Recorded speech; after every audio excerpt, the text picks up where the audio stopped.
Due to the themes of this podcast, listener discretion is advised. Lock your doors, close the blinds, change your passwords. This is Secrets and Spies.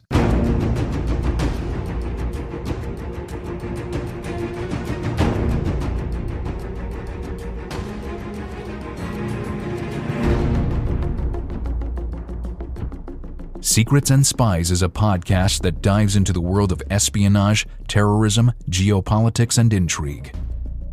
This podcast is produced and hosted by Chris Carr. On today's podcast, I'm joined by author Alexander Rose, and we discuss his excellent book, The Lion and the Fox, which takes a look at two American Civil War-era spies, one Union and one Confederate, who have both been dispatched to neutral Britain with a vital mission. I hope you find this episode interesting. The opinions expressed by guests on Secrets and Spies do not necessarily represent those of the producers and sponsors of this podcast.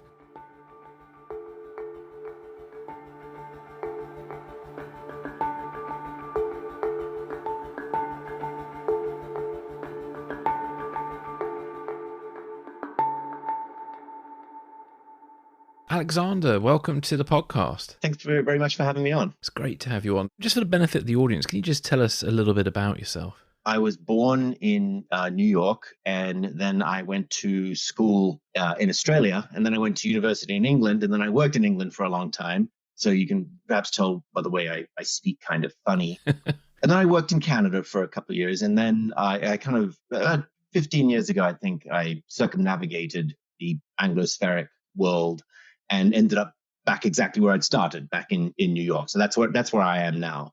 And I used to be a journalist, and then I just kind of got out of the journo trade and went into that other great money-making business, writing history books. Yeah. Excellent. Well, you've done well. I mean, one of your books was turned into a TV drama, wasn't it? Yeah, that was my second book. That was Washington Spies, the story of America's first spy ring, which is a story I just sort of came across. And I thought it was such a great idea. I thought it was a cool idea. And, it didn't really do anything when it came out. And then I think 6 or 7 years after it came out, I got a call from out of the blue from a big time Hollywood producer and said, "Hey, we're gonna, can I make your book into a TV show?" And so I said, "Sure, just send me a check and off you go."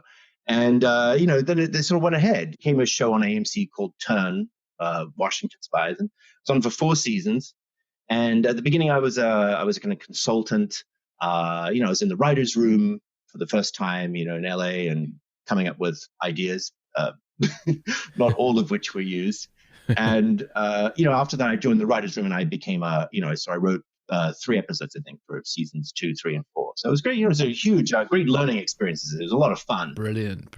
Well, excellent. Well, today we're going to talk about your new book, which is a really interesting and excellent book called The Lion and the Fox, and that looks at the efforts of Confederate forces to secretly build a navy during the U.S. Civil War. So before we start getting into the details of the book, I suppose, what is it that sort of draws you to this sort of topic of the Civil War? Because you've obviously got a big interest in this. And how did you go about researching this book? But this was an idea that I heard about. This was a long time ago. This was probably just after I wrote Washington Spies, which is around 2006. And I was kind of casting around for more ideas. And, like most writers do, you have a kind of a file of ideas, 98% of which are diabolically terrible ideas that never go anywhere. And I wrote this down. I wrote down, it was a couple of lines in a document, put it in the file. And, I heard about these 2 guys in Liverpool, a Confederate spy and a Union spy, and they were kind of fighting over or struggling to build a Confederate fleet. The problem is that whenever I looked into it, it just seemed incredibly complicated. I mean, it was just hundreds of ship names and overlapping dates and, hundreds of letters going back and forth. I mean, it was just sort of, I couldn't break it. I couldn't work out the structure and the story of this thing. So, I put it aside, and I wrote a couple of other books on other subjects, like about the competition or the struggle for mastery between Zeppelin airships and airplanes in the 20s and 30s, and the technological history of certain types of weaponry and all that kind of stuff. And, I kept on coming back to this idea, though. I had an idea of how I was going to do it. I knew it was going to be, I don't know if you remember, from Mad Magazine, that old comic strip called Spy versus Spy. It was about these two hapless spies, one black, one white, and they would try and sort of Tom and Jerry each other, um, using increasingly sort of Heath Robinson-esque apparatus to try and outwit each other. And I knew that was how it was going to work, but I couldn't work out the structure. It was just too complex. And so what you'd end up with is some 900-page tome that nobody would read. And it was only a couple of years ago that I went back to it after having been on turn. And so I learned a thing or two about drama and making a story work and move along quickly. And I finally worked out the structure. It was a 3-phase structure, and it was rather useful alliteratively. It was, the runners, the raiders, and the rams. Once I had that, then everything kind of fell into place and the story just sang. So that's basically how it came around. So this is a combination of a book that essentially started, 12, 15 years ago. And, which I finally got back to just 2 or 3 years ago. So that's the story of the book. How did you kind of go about researching this topic? Because it is quite, obviously it's very detailed and it's quite historic. So what kind of archives and things did you have to kind of dig into to kind of find some of this stuff? Yeah, well, I spend a lot of time when I'm doing this kind of intelligence history, you really have to go to the archives. I mean, there's no other way to do it. And, you see a lot of, let's be charitable, sensationalistic intelligence history, let's put it that way, which seems to be mostly supposition and a bit of magical thinking and a lot of anachronism, which I've always stayed away from. I prefer to do it warts and all and, tell the real story of what actually happened. With the Culper Ring, who were the stars of Washington Spies, that worked out well because they had about 150 letters that had been preserved in the Washington papers in the Library of Congress. So, you had that skeleton there, a spine. With this one, I was very lucky in that Thomas Dudley, and I'm sure we'll talk about him later, who was the Union consul in Liverpool during the Civil War, he, being a consul, every week, and he would write a report for his masters at the State Department in Washington, and he would send it to the embassy or minister, the minister or ambassador in London, Charles Francis Adams, and it would get eventually passed on to Washington. And these were very, very full letters. Some of which were 10 or 15 pages, some of them were 2 pages, but it was essentially a week or even 3 times a week, containing colossal amounts of detail on what he was actually doing in Liverpool, especially as regarding his antagonist. And they were all lodged in a kind of a very large collection of files at the National Archives outside of Washington, called sort of Dispatches from Liverpool Consul. It was part of a State Department series kind of thing. I mean, I don't want to tell a lie, but I have no idea how many people have actually looked at this stuff, because there were thousands and thousands and thousands of pieces of paper which had been microfilmed. And as everyone knows, microfilm is the bane of every historian's existence because it's just so horrible to work with. But I was lucky in that I just before the COVID shutdowns happened and locked out all the archives, I got the National Archives to digitize them all from the microfilm. So I've got these colossal collections of Dudley's letters. So that was like his side. As for Bullock's side, the Bullock was his Confederate rival. As one found during the Washington Spies, spies are not generally in the habit of keeping incriminating letters and information around. He was much more secretive in a way, but he did write a lot of very, very lengthy letters. Not as many as Dudley did, but very, very detailed letters to Mallory, who was the Secretary of the Confederate Navy in Richmond during the war, which contain huge amount of details on what he was doing. They're kind of his monthly or quarterly reports, essentially. And there were other bits and pieces like there were receipts and there were newspaper articles. There were, all sorts of all that kind of correspondence, his own correspondence. So, but between the two of them, there was a lot of stuff to go through. That's the importance of having a structure. Otherwise you just get completely tangled up in this stuff. So that's essentially how it worked. Yeah, fantastic. Thank you. Well, no, I'm sure there's a lot of listeners out there who are probably aspiring authors themselves, and it's such a fascinating area. So thank you for that. We're going to sort of kick off into your book, but I suppose before we start that, it would be quite good to just get a very broad guide to the US Civil War and why the Confederates wanted to build a navy and kind of what their options were to achieve those goals. Well, that's a very big question. It is. What the Civil War was about. So I think my Wikipedia might be your friend on that one. Focusing on why the Confederates wanted a navy. The first thing is we conventionally think of the Civil War as a land war. The blue and the gray and Gettysburg and Lee versus Grant, which is exactly what I didn't want to do for this book. It's done a billion times. But the naval aspect hasn't really been covered very much. It always gets, it's like the sort of the Cinderella of the whole thing. But yet it was actually, one of the most important aspects of it, because the naval aspect allowed the land war to continue for as long as it did. Without the naval aspect, without the cotton and the gun running and the weapons and so forth that were being smuggled across the Atlantic through the Union blockade of southern ports, it's very unlikely the South could have continued to fight as long as it did. It would have shut down at least a couple of years earlier. So that's one reason why it's important for the Confederates to get a navy. At the beginning of the war, the Confederate Navy consisted of precisely one blue water ship. So it really wasn't very, very impressive. It had a couple of hundred officers who had come over from the U.S. Navy and resigned their commissions, but it was literally, they had more men than ships by far. So James Bullock, the Confederate fellow, is kind of recruited by Mallory, the Confederate Navy Secretary, to go to Britain to acquire, by commission, however he does it, a navy, a Confederate Navy, whose purpose is to, at first, break the Union blockade through smuggling guns and cotton, break that Union blockade.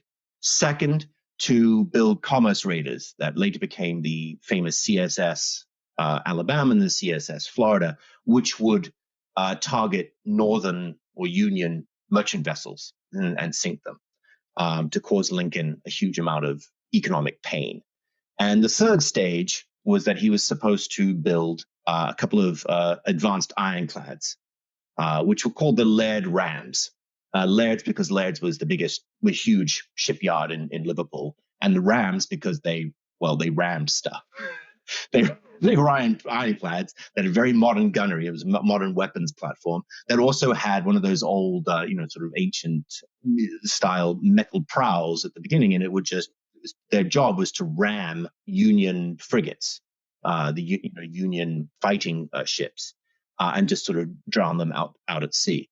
It was a very simple plan, but the whole point was to keep the Confederate war effort going, while at the same time proving to the British, who were the world's hyperpower at the time, that the Confederacy was a going concern, that they should stick with it, and at the same time, that it would feed the war sinews. So there would be a lot of what I call Dixie's white gold, cotton, would come flowing eastwards across the Atlantic into Liverpool, where they had essentially the world's largest cotton futures market and cotton exchange.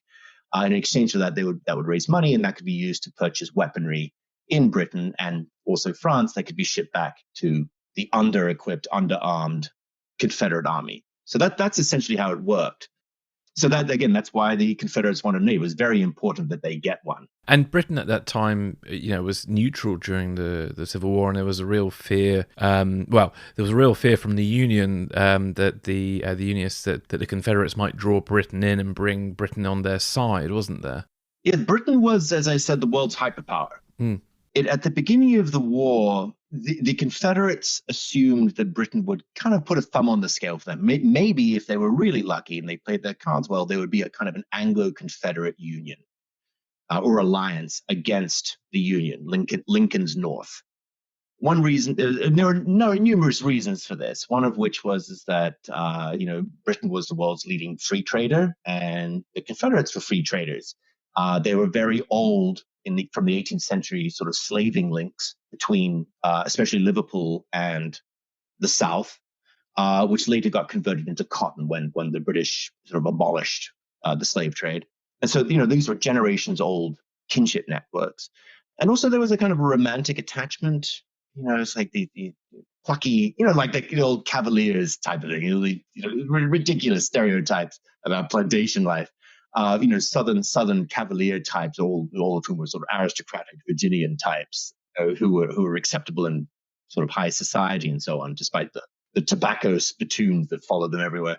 And it was not a stupid idea. It was a very real idea. And in Britain, I mean, if you went around in 1861 and did a poll, you would find that the great majority of the population were pro-Confederacy.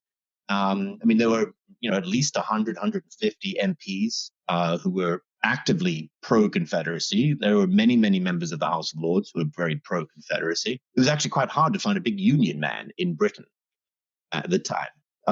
Lincoln was not liked. He had tariffs, which was thought to hurt Britain. And, the United States was not a friend of Britain at all. And they came close to war a couple of times, remember, quite often, because it was a sort of tetchy relationship. So at the beginning of the war, but at the same time, Britain doesn't also want to encourage rebels, like the Southerners, because if you encourage one set of rebels in the South to break away from a legitimate government, well, why can't they do the same among British possessions in, say, the West Indies, Caribbean, or around the world? I mean, it's what is the thing about what's good for the goose is good for the gander kind of thing. So there's a few like, maybe this isn't such a great idea. We shouldn't be putting all our eggs with these guys. So it was a very confused system. And so Lord Russell, and again, there were other arguments. For instance, that the Southerners, again, were plucky rebels. Okay, that's one interpretation. There was another interpretation that said these kids, they were just spoiled kids who were just broken away and taken their toys home because they didn't get what they wanted from Washington.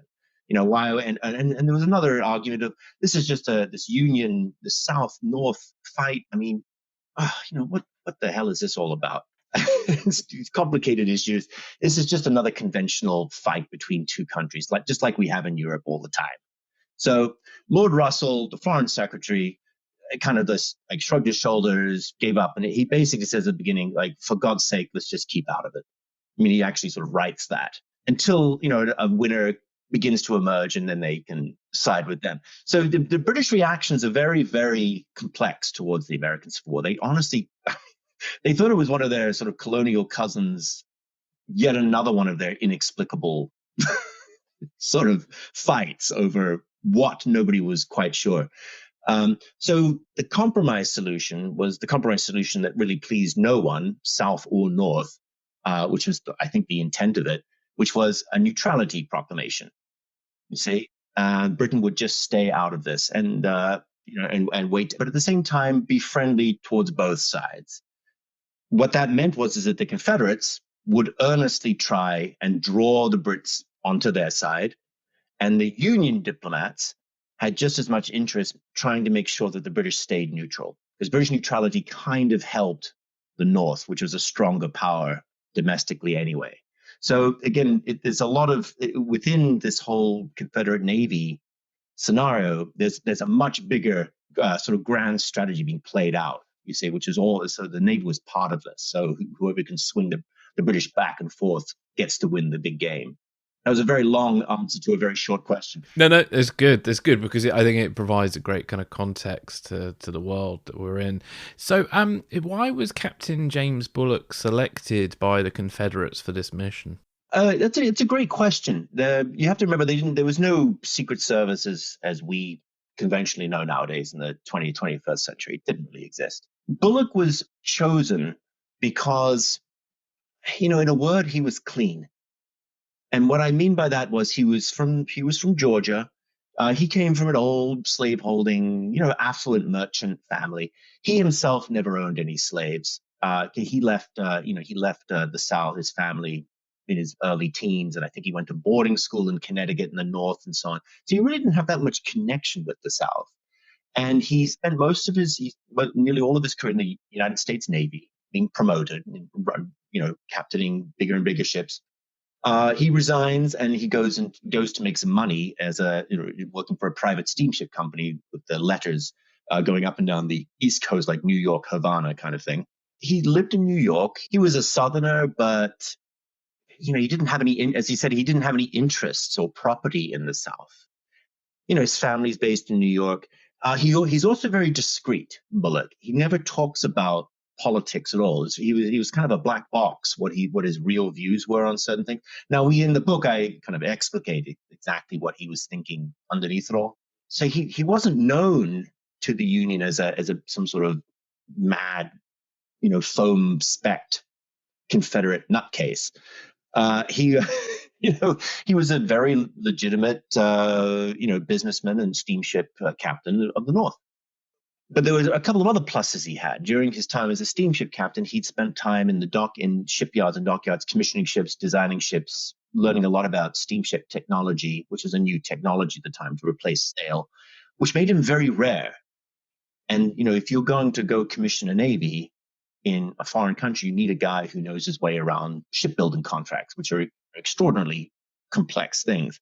So he was off the Union radar, and he was also very trustworthy, very discreet, scrupulously honest when it came to finances, and could operate by himself. And he was mature enough. And he was also a gentleman. That was another thing. Southern gentleman. Okay, this is 19th century Britain.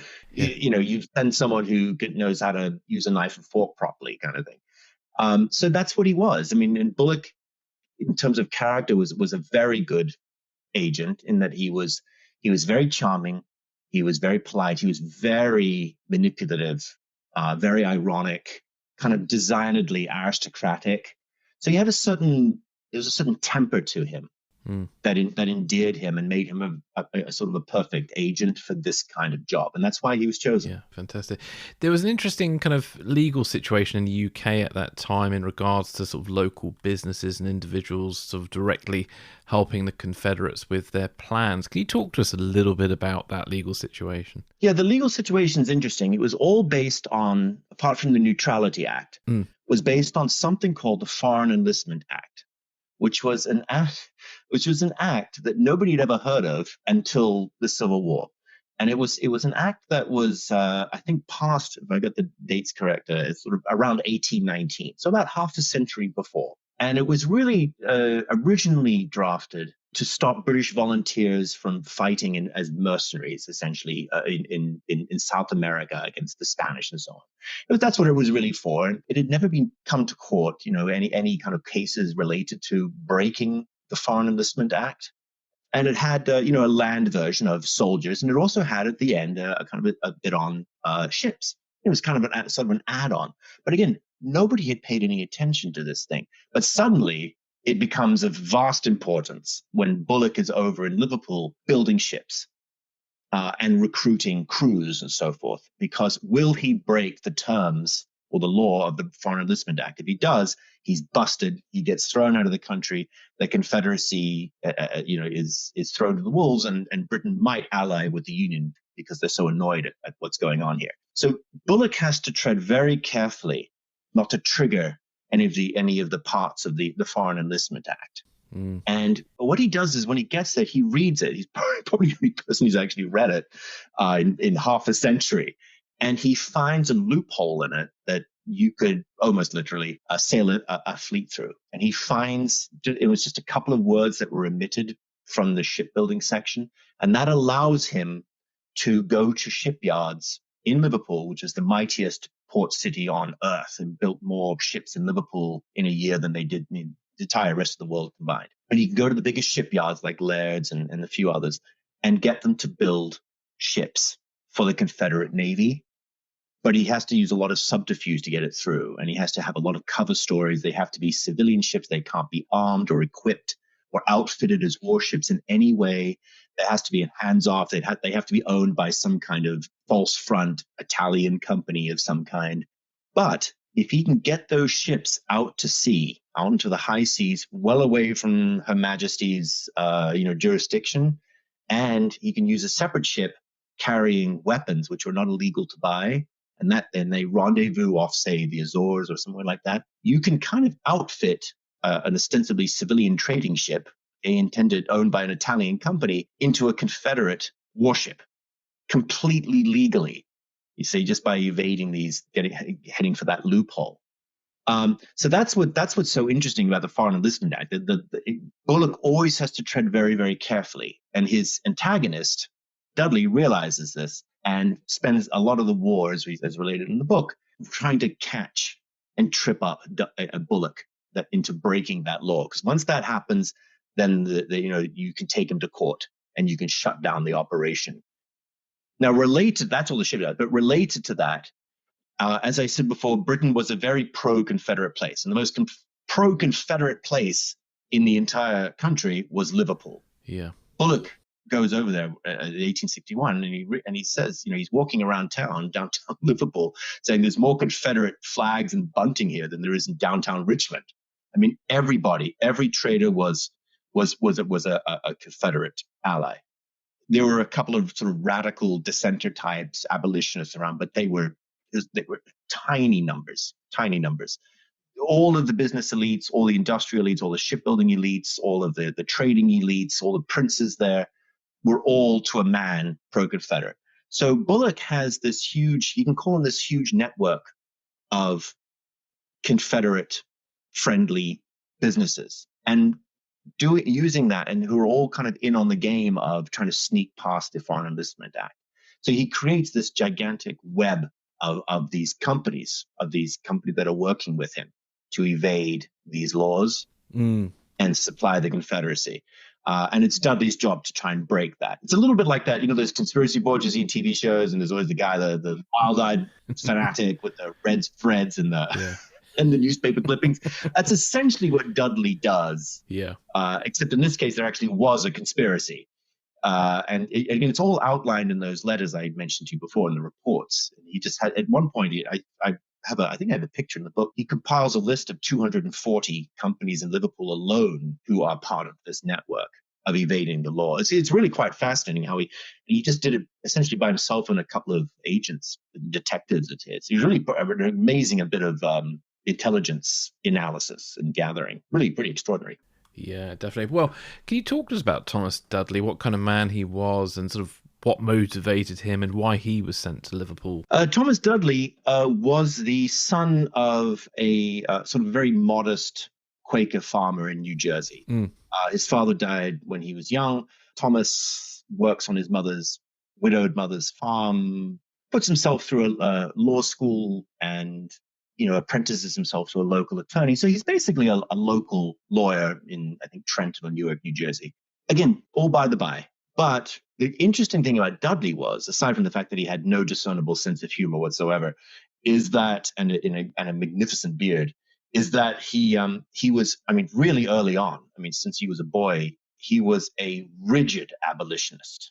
There was no gainsaying it. There was no compromise that he was willing to make. Slavery had to go by hook or by crook. And he would actually, put principle into practice. He would dress himself up in what he considered to be sort of a slave trader outfit, which consisted of a kind of a wide-brimmed hat and a whip and a couple of pistols.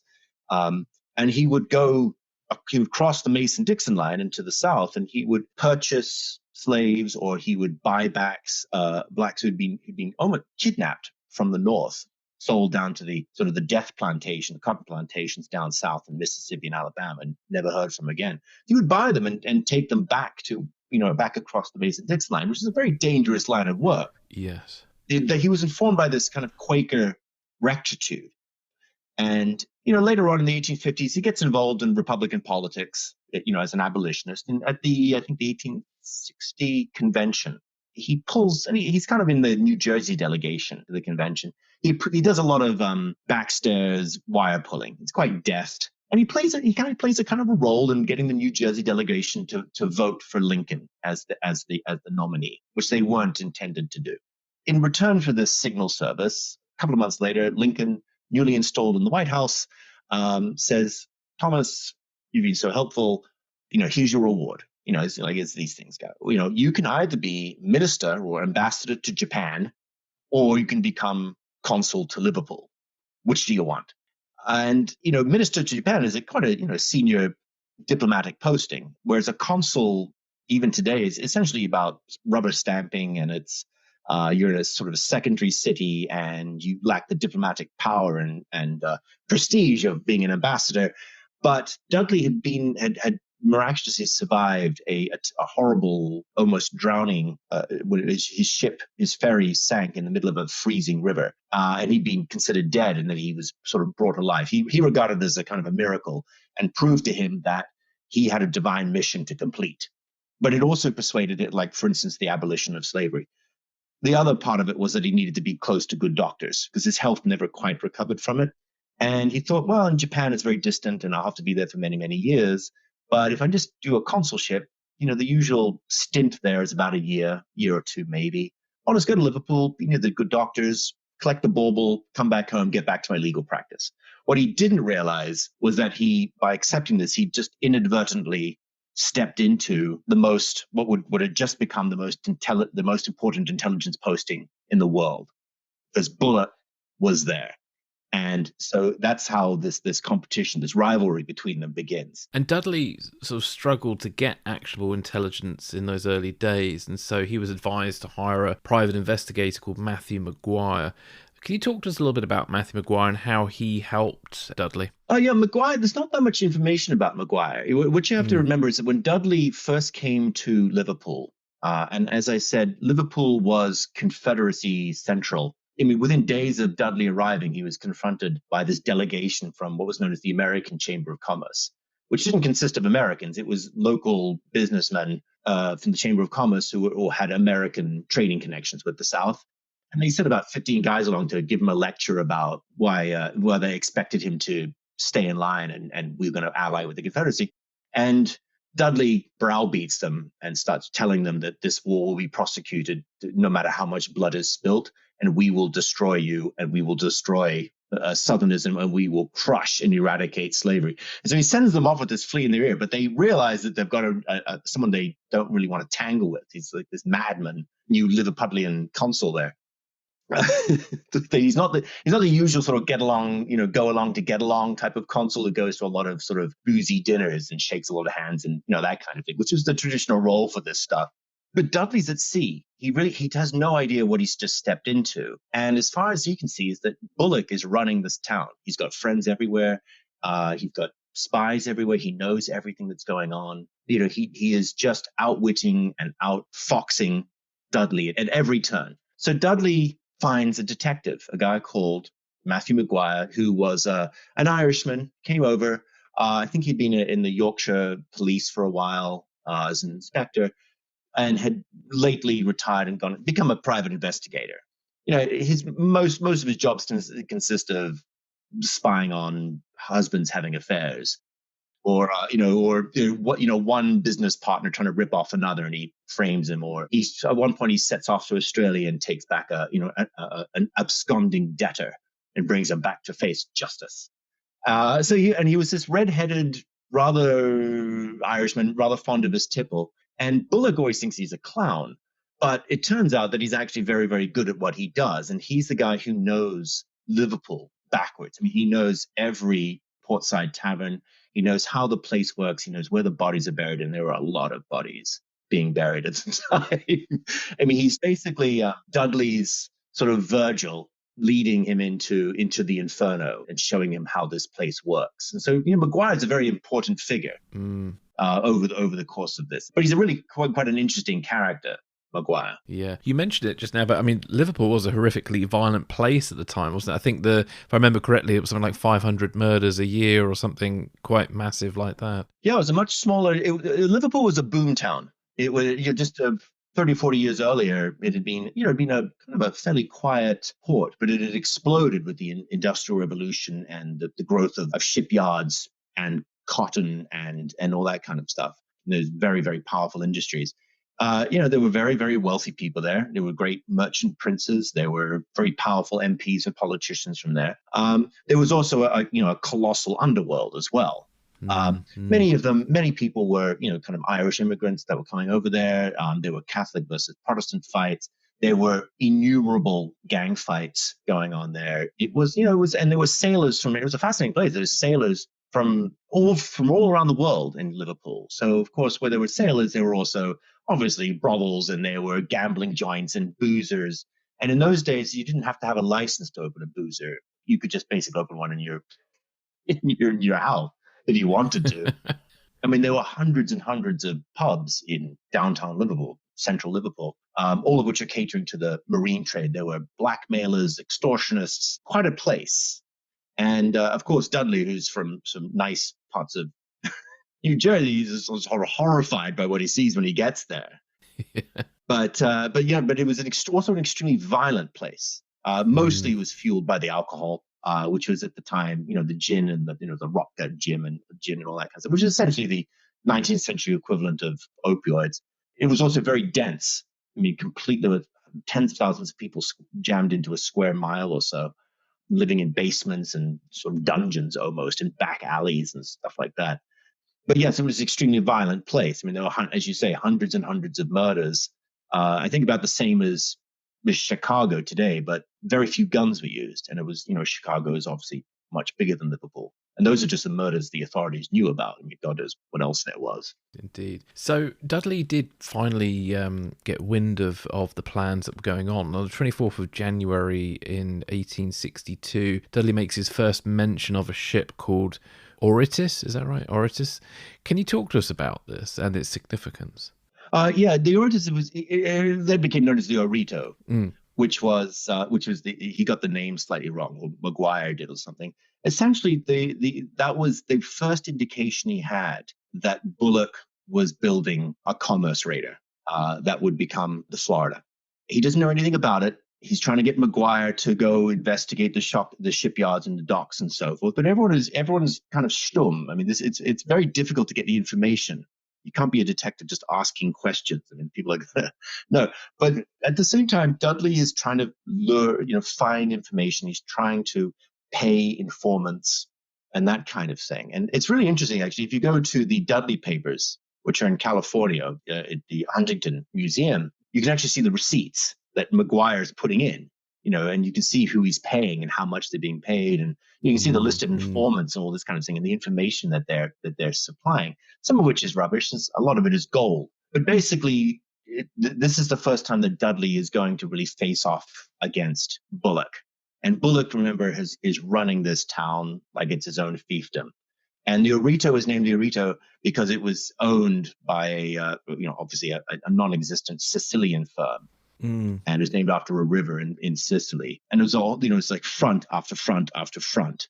So Dudley has his suspicions, but he doesn't know exactly. He can't prove anything. That's a very different problem. And that's what he has to start grappling with. But that's essentially what happens there. That's the first round, which Dudley, I don't think it's a huge spoiler, Dudley loses in a terribly humiliating way. Yeah, indeed. And then obviously it leads to, later on, he finds out there's a second ship that gets commissioned, the 290, which is made by the shipmakers Lairds. Well, before we go into that second ship, I suppose, can you talk to us a little bit about sort of how Bullock went about getting the Orieto commissioned and how it was built and how he kind of managed to circumvent the law and sort of keep Dudley in the dark? Yeah, it's a kind of a complicated process. Bullock was not a commissioned Confederate officer, which was key. He was a civilian who happened to be originally from the South. He had entree through various other connections to gun makers, and arms dealers and so on, to some of the shipyards, in particular the Laird's brothers, which was the biggest and most advanced shipyard in the world. I think in the Jules Verne book, 20,000 Leagues Under the Sea, the iron plates of is it the Nautilus or Professor Ajax? Yes, the Nautilus. Actually, it says they're actually made by Laird's because, I mean, why wouldn't you go to Laird's? They're the best in the world for iron ships. And so Laird's was a very advanced place. They made very few wooden ships. They specialized in iron, but they were very friendly with the South, very, very pally, and very sympathetic to them. So when a Southern gentleman turns up and offers them a lot of money, an easy pay plan, right? To build a ship that is completely civilian. I mean, there are no guns on board. There's no storage for weapons. There's nothing. It is ostensibly a merchant ship. Well, it's going to be along the lines of, what is that? Ask me no questions, I'll tell you no lies. As long as they don't ask who this ship is actually for or intended for, then they're not breaking the law. If they are not knowingly building a ship for a competent nation, then they're in the clear. So it's imperative that Bullock and the Lairds keep to this story. He stays away from the docks from the shipyard as much as he can to avoid any kind of connections and so on. But it's all there. And so that's how this ship works. I mean, that's it in general. And again, Bullock creates fictitious entities who own it. They're owners. The customs house records are kind of altered. People are paid off. The guys working on the ship are told not to say anything or shoot their mouths off to any nosy detectives or union types in taverns and so on. So it's a kind of an interesting, well, it's a very interesting, way that Bullock gets around, but that's how he operates. He's very, very wily. Yeah, and as you mentioned, he managed to sort of outwit Dudley. What happened to the ship once it left the UK? What would happen was that this civilian ship, which would pass all examinations by the customs and excise people, whose job was to see whether it was transporting weapons and or kind of a warship in disguise or anything. It would just leave. It would leave with a civilian Liverpool crew, a bunch of guys recruited, and they would be told that they were going on a voyage to Sicily or wherever. And after they left the harbor, the plan would change. And this happened all the time. This was actually quite common in at the time, that that there was nothing in the bad weather in Sicily. They're actually going the other way. This would happen.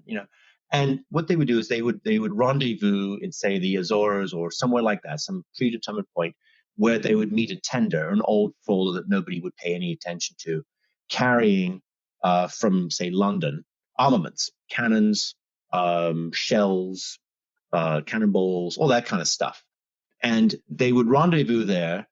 And once they were there, a Confederate crew and Confederate Navy officers would again come to meet them. And armaments would be transferred to the civilian ship, and they would be outfitted and equipped and all that kind of stuff, and outside of anyone's jurisdiction.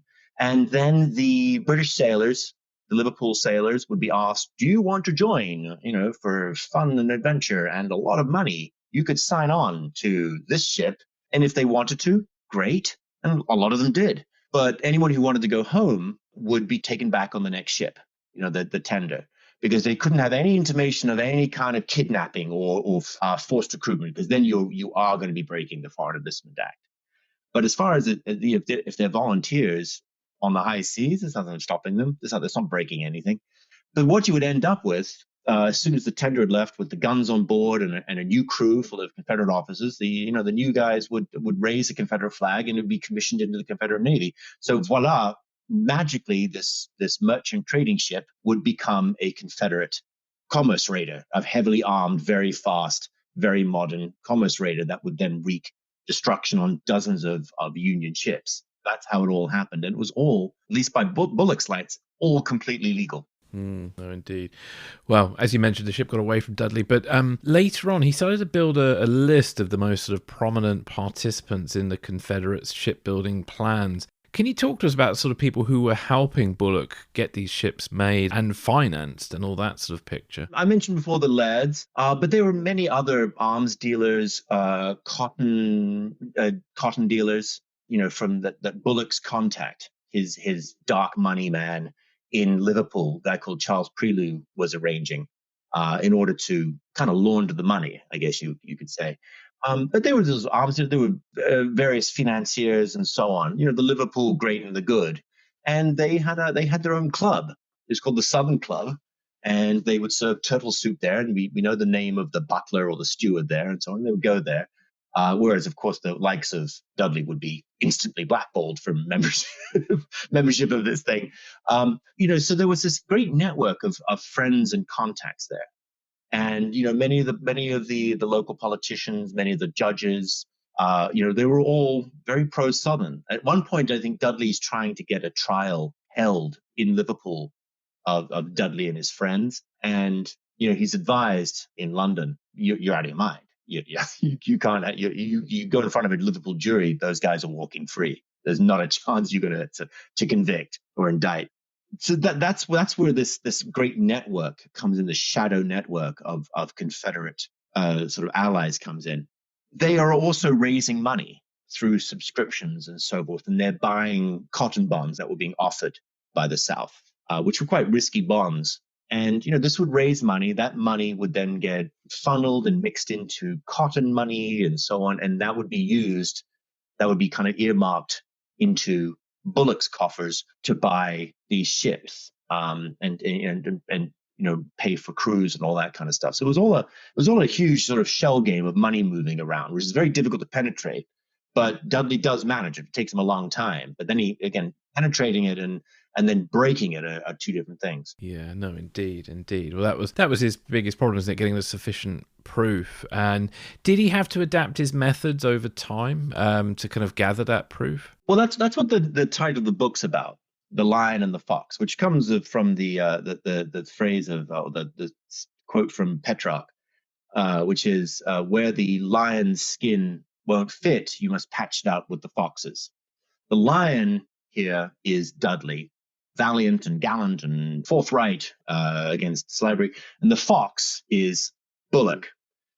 What Dudley does at the beginning, he goes in there and he's sort of Mr. Dudley Do-Right, and he thinks that virtue in and of itself will help him win this fight. And it takes him a little while, but he realizes, no, you're just a sucker. And so the lion has to learn some of the fox's tricks. And so eventually Dudley becomes the fox, and he outwits and outmanipulates Bullock and takes him down.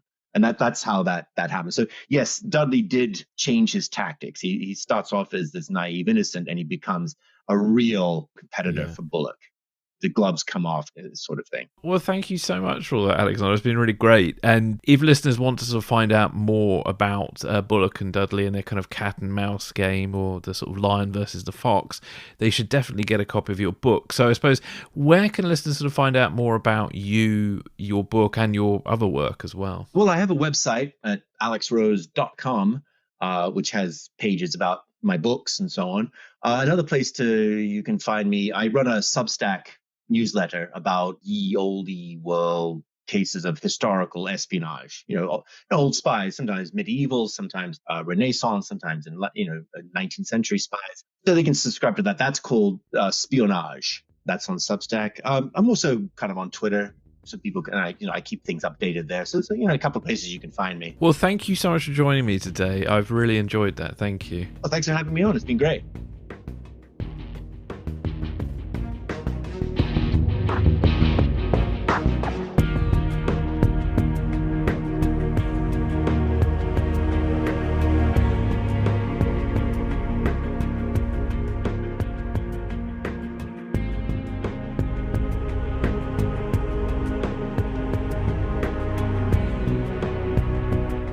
Thanks for listening. This is Secrets and Spies.